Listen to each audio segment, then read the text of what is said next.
We're going to start out, we got to keep our mind on the self-defense aspect of it. So we're going to start here and talk about this spatial relationship. The spatial relationship, in my opinion, is the most important part of all this stuff. If I understand this, it just makes everything else so much easier. So I don't want to have an encounter with Robert. So right off the bat, when I start to feel the sense that an encounter is going to start to happen, I'm trying to avoid it, and I'm looking for a way out. That's always the goal. I don't want to get involved with this guy. If you feel the need to get in a fight with somebody, then come in here, and we'll fight with you. Otherwise, this is, I have no way out. It's not, I have a way out, but I want to prove something to myself.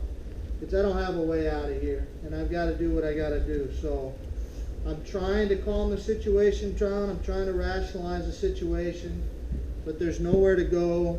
I'm either cornered or someone else is cornered, and there's no way out. So I need to engage with this guy, basically. First thing I'm going to do, like I said, is think about this space. And my space to start with is further away than he can kick me. I don't want to think about further away than he can hit me, because the reaction is too fast. So I want to be further away than he can kick me. Give myself a little bit more space. Most guys are going to come at you with their hands, but I want a little more space than just that hand space. Right here, he can't reach me with that hand, but he closed that space faster than I can deal with it. So I want a little more space. And the easiest way is to think about his foot space.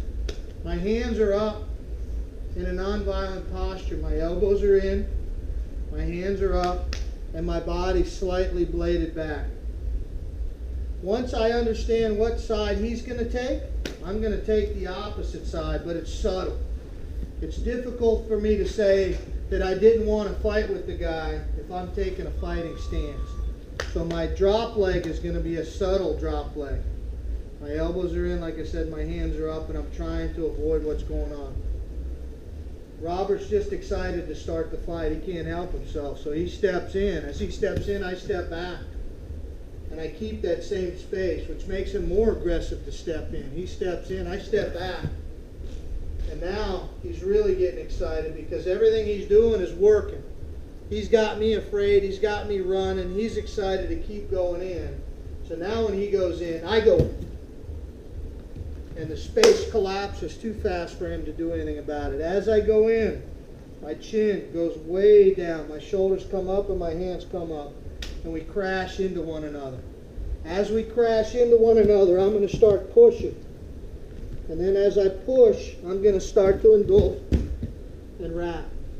And this is what I'm looking for. I want his arm, if I can, in my armpit, trapping it. Grab behind the elbow. So my elbow squeezing down in the armpit is holding the arm more than anything else.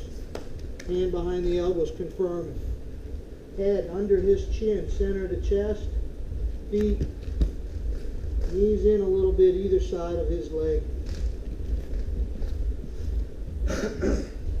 Nonviolent posture, slight drop of the leg back.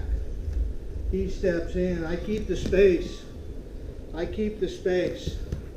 3 times is easy to practice. It doesn't have to be 3, but in the beginning it's just easier to work that tempo. And then you can start changing it up after that. He steps in, I step in. Crash.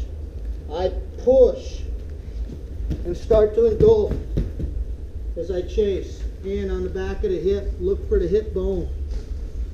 Even if he's too big for me to grab around the upper body, I'm looking for that hip bone. Catch the outside of that hip bone, head in the chest. Trap that arm tight, knees here.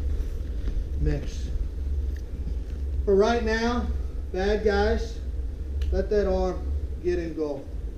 I said, we'll add, I don't have that arm in a second, but rather than pile 3 things at once, let's just start with that. Think about your space. Let's play with that a little bit.